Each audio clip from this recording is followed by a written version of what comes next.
Hey, shalom, brothers and sisters. This week, Torah portion deals with Vayakhel when they was making the tabernacle in the wilderness. The Most High said he gave the wisdom to Bezalel and Aholiab, so that he said he gave them the wisdom to build things so that they may teach. And that's what I'm going to focus on this week, is teaching people how to get through to people. In this world we live in today, let's just be honest, people are sensitive. Everyone you speak to today, they are extremely sensitive. And you got to be very careful on how you speak to them, because their heightened level of sensitivity is extremely hard to get through to people.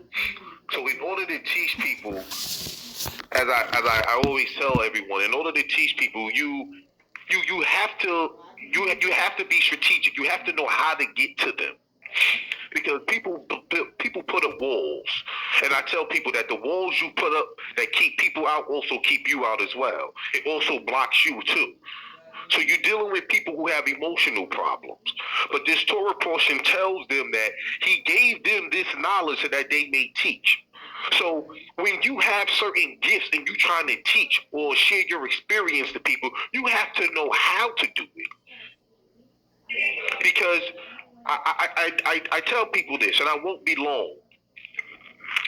The thing with people is the philosophy is you try to get honey without getting bee stings. How do you get honey without getting bee stings? Because everybody know, if you're going to get some honey, them bees are going to attack you. It's the same thing with people. See, you're trying to get honey without getting the bee stings. And the number one way I see people fail is because there are 3 C's that mankind don't like: criticism. When you criticize, when you condemn, and when you complain about a person's actions or what they're doing, automatically they become defensive. Criticism is futile because it puts people on the defense and usually make them strive to justify themselves. When you start to criticize people, they try justifying their actions. Criticism is dangerous because it wounds a person's pride and hurts their sense of importance, and it brings on resentment. And this is the life we live in today.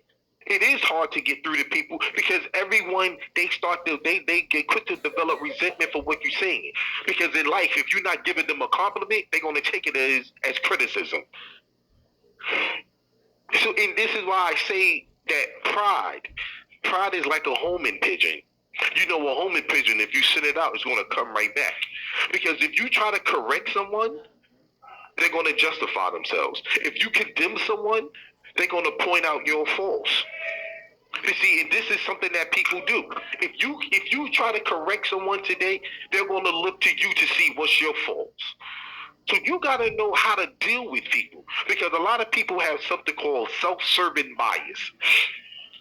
Self-serving bias is when someone excuse all of their faults and see themselves as more successful, more intelligent, and more skilled than they really are.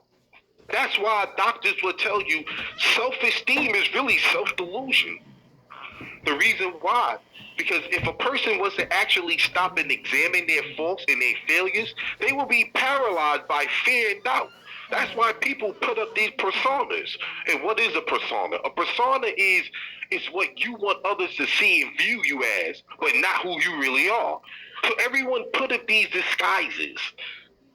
Now you're dealing with a person persona, and they become liars by default. These are the type of people that if they win, they tell everybody. If they fail, they forget about it. And they can't be honest with themselves.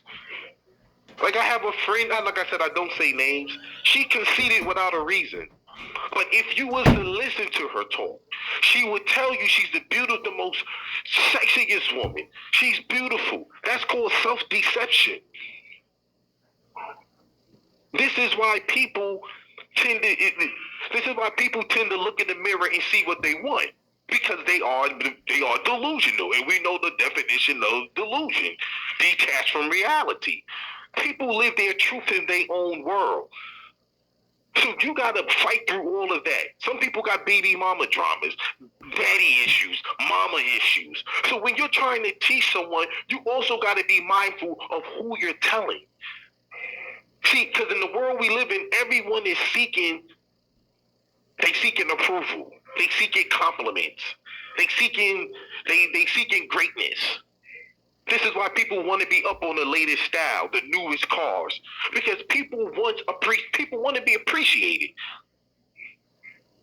This is why I ask the question all the time: which one you rather be, flattered or appreciated? There's a difference between the two. When you appreciate someone, that's coming from the heart.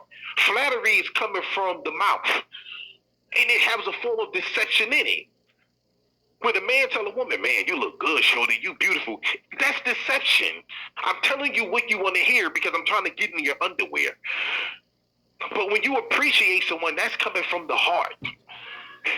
But these are the type of people that we're teaching. So when you tell them something, if I tell someone right now, this is what the Torah says, you got to also think they're going to have their defenses up. Because if you tell someone you can't tattoo no more, there's a problem for them. So when you're giving certain knowledge, you're giving it to teach people, but you also have to know how to teach it. You have to know how to deliver it to people. You tell people get rid of pork. Man, my mother been eating pork. My grandmother been eating pork.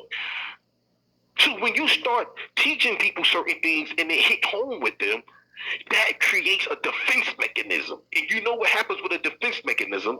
They tend to point the finger at you or they tend to avoid you. Avoidance is the number one way to deal with a defense mechanism. I just avoid you. I just don't deal with you. Because people don't like to get to the root of issues. People don't like to walk around thinking of themselves as less than what they done put into their head.